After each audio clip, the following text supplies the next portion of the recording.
Every player has lived this moment. The crowd is roaring, the ball is rolling, and suddenly your mind freezes. You know what to do, but your body reacts half a second too late. That half second decides everything. You blame your legs, your coordination, your training routine. But the truth is brutal. Your feet aren't slow, your brain is too loud.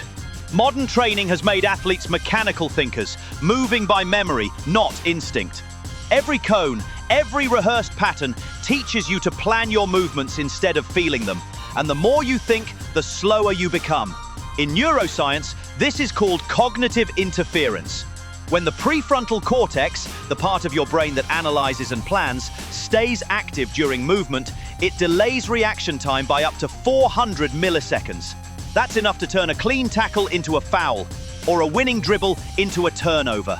You can't out-train hesitation by adding more drills. You must silence the interference. Speed isn't built, it's released.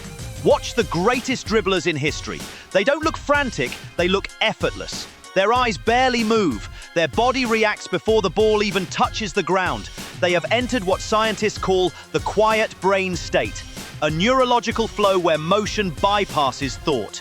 And yet, 90% of amateur players train to do the opposite.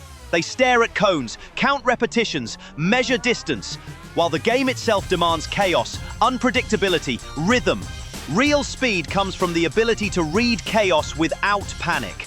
That ability begins deep inside your feet. Each foot contains over 70,000 nerve endings, sending continuous data about pressure, balance, and terrain to your brain. But when you trap them inside stiff shoes and repeat robotic drills, those nerves go silent. Your internal GPS, the system called proprioception, starts to dull. That's why, in real matches, you stumble under pressure. Your feet don't feel the ground, and your brain overcompensates by taking control. It analyzes instead of reacting, and analysis kills instinct. The enemy of fast footwork isn't weak muscles, it's mental noise. Every overplanned step, every conscious correction adds latency to your movement loop. Imagine trying to type while overthinking each finger. Now imagine running a counterattack. Like that! To move faster, you must unlearn control. You must reconnect the loop between nerve and movement, bypassing the brain's chatter. This is the essence of instinctive footwork. It's not about more hours. It's about removing the delay between perception and action. Elite players describe this as feeling time slow down. In reality, it's their nervous system operating in high-speed autopilot. They've trained their bodies to recognize patterns subconsciously, like a chess grandmaster seeing 10 moves ahead, but without thinking. And this is where traditional drills fail. They train precision, not intuition. They teach obedience, not freedom.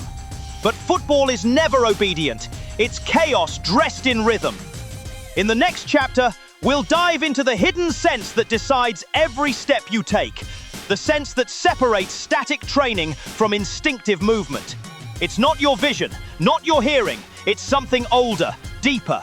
The body's forgotten intelligence. Because to unlock true speed, you don't need stronger legs. You need to feel again. Inside every step you take, there is a signal. So small, so constant, that you've stopped noticing it. It's not your sight, not your hearing. It's the invisible dialogue between your feet and your brain.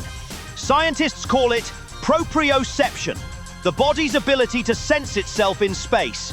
When it's strong, you move like water. When it's weak, every movement feels heavy, delayed, uncertain. You felt that hesitation, that micro pause before a cut, that tiny instability before a pass. That's proprioception failing under pressure. Each foot holds more sensory receptors than your entire face. 70,000 nerve endings map every texture, every vibration, every shift in gravity. They are the sensors that calibrate balance, acceleration, and rhythm. But the modern player numbs them with thick soles, artificial turf, and predictable routines. Shoes protect, but they also isolate. When you can't feel the ground, your nervous system loses reference points. Reaction time slows. Micro adjustments disappear. Your body becomes an expensive machine running on delayed input. Elite academies once understood this. Brazilian street players grew up barefoot, learning to read the pitch through their soles. Their nervous systems developed a language of contact, a sensitivity modern drills have almost erased. Neuroscientists have proven that proprioceptive feedback travels faster than visual processing. Your eyes take 200 milliseconds to react. Your feet, barely 80. That means your lower body can sense danger before your brain interprets it. Fast feet are not muscle-made, they are nerve-driven. This is why barefoot sessions are more than a trend. They reset the circuitry. When you remove the shoes, you remove the filter. Suddenly the ground talks again. You feel pressure shifts, micro-slips, rotational torque. Your feet start predicting motion instead of reacting to it. This is neurospeed, the ability to anticipate before it happens. Proprioceptive training also rewires coordination between the ankle, knee, and hip. It creates a chain of automatic corrections that stabilize you in milliseconds. That's why elite dribblers rarely fall. Their body self-balances faster than gravity pulls. Every barefoot drill is a conversation. The ground whispers and your body replies. With time, this dialogue replaces anxiety with awareness. You no longer think about movement, you feel positioning, like sonar. Yet most training programs still ignore it. They overload the visual system with cones and patterns, forcing players to see every move. But vision is the slowest sense on the pitch. By the time you see the opening, it's already gone. So, the next time you train, try silence. No cones, no music, no shouting coach. Just grass, breath, and the pulse beneath your feet. That silence is where reactivity is rebuilt.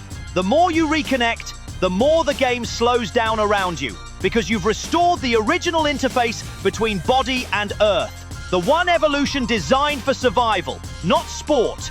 In the next chapter, we go higher, into the brain itself, to understand how stillness creates speed and why the quietest mind commands the fastest body. The faster the game becomes, the quieter the great players appear. Watch them. No panic, no wasted gestures, only presence. Their stillness is not passivity. It's control in its purest form.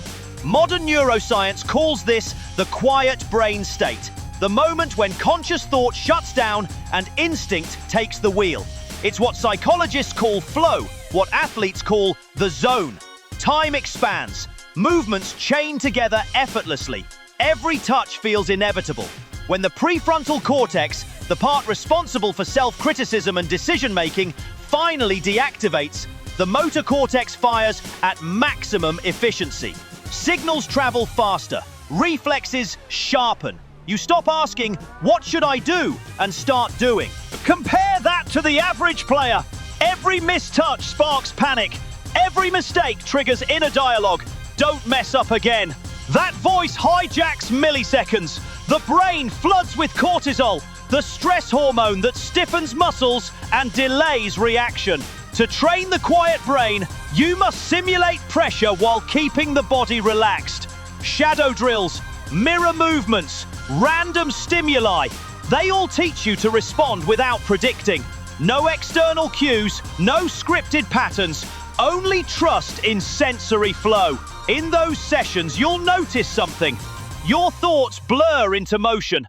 There is no separation between decision and execution. That unity is the highest level of body intelligence. It's what separates a fast runner from a fast thinker. Psychologists studying world-class goalkeepers found that during penalties, their brain activity drops, not spikes. The silence allows them to read micro-movements before the shot even begins. They don't guess, they feel.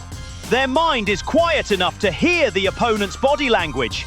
You can practice this daily.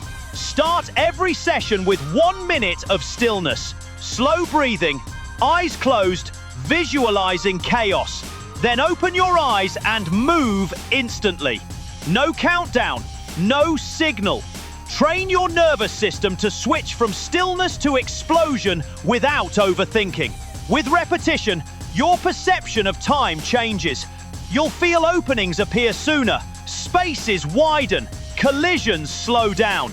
That's not illusion, it's neural efficiency. Your brain has stopped wasting bandwidth on unnecessary thought. This is why elite teams invest in meditation, VR pattern drills, and silent scrimmages. They know the mind, not the muscle, defines reaction speed. Silence is not absence, it's a weapon. In football, chaos never disappears. But when your inner noise fades, the chaos becomes rhythm. You stop surviving the game, you start composing it. And when that moment arrives, when you cut, pivot, or intercept without thought, you'll realize the truth. Speed was never about motion. It was about surrender. Next, we reveal the 4 unorthodox drills that turn this theory into muscle memory. Focus on slow movement, soft landings, circular pivots. No ball, no plan, just awareness. This drill resets proprioception and rebuilds the base layer of instinct. Every step barefoot is a software update for your brain's movement map. The more detail it receives, the faster it can predict. 2. Shadow drills. Train the invisible opponent. Stand alone. Visualize a rival in front of you. Unpredictable, fast, dangerous. React to his fake cuts, spins, and sprints using only imagination and reflex. Neuroscience calls this motor imagery, a process that activates the same neurons as real motion. When done with emotion and intent, it wires new neural shortcuts for anticipation and pattern reading. Do 3 rounds of 40 seconds. Between each, close your eyes and replay the sequence in slow motion. This blurs the line between reaction and intuition. You begin to see moves before they happen. 3. Pogo jumps. Build elastic reflexes. Stand tall, feet together. Bounce rapidly using only your ankles. 30 seconds on, 30 off. Feel the spring of your Achilles tendon like a loaded bow. This drill trains the stretch shortening cycle, the body's ability to store and release energy instantly. Fast twitch fibers, fascia, and tendons sink into one elastic chain. Within weeks, your ground contact time drops by milliseconds. Your legs start firing like shock absorbers. Light, reactive, automatic. 4. Small-sided chaos games. Master the unpredictable. End every session with a 2 versus 2 or 3 versus 3 match in tight space. Use limited touches, uneven surfaces, random rules. This is controlled chaos, the perfect storm for adaptation. Under pressure, your brain stops planning and starts surviving. Each micro-decision becomes instinctive, guided by proprioception and rhythm. That's how street footballers forge their reactive genius. In chaos, patterns emerge. Your body learns to predict through feeling, not analysis. And that is true speed. Prediction before perception. Now listen carefully. You've just decoded what most players never understand. Speed isn't training, it's transformation. But knowledge fades unless you act. Try one of these drills today, right after this video. Feel the ground, trust the silence, measure nothing, just move. Then come back and tell us what changed. Which drill rewired your game? Which moment made you feel again? Comment below. Let's compare instincts, not egos. And if you want more than drills, if you want to rebuild your mind, body, and rhythm from zero, subscribe to Kicksplosion_TV. Because the next revelation won't just improve your game, it will reprogram how you experience it. Football isn't motion, it's awareness. And awareness begins the moment your brain goes quiet.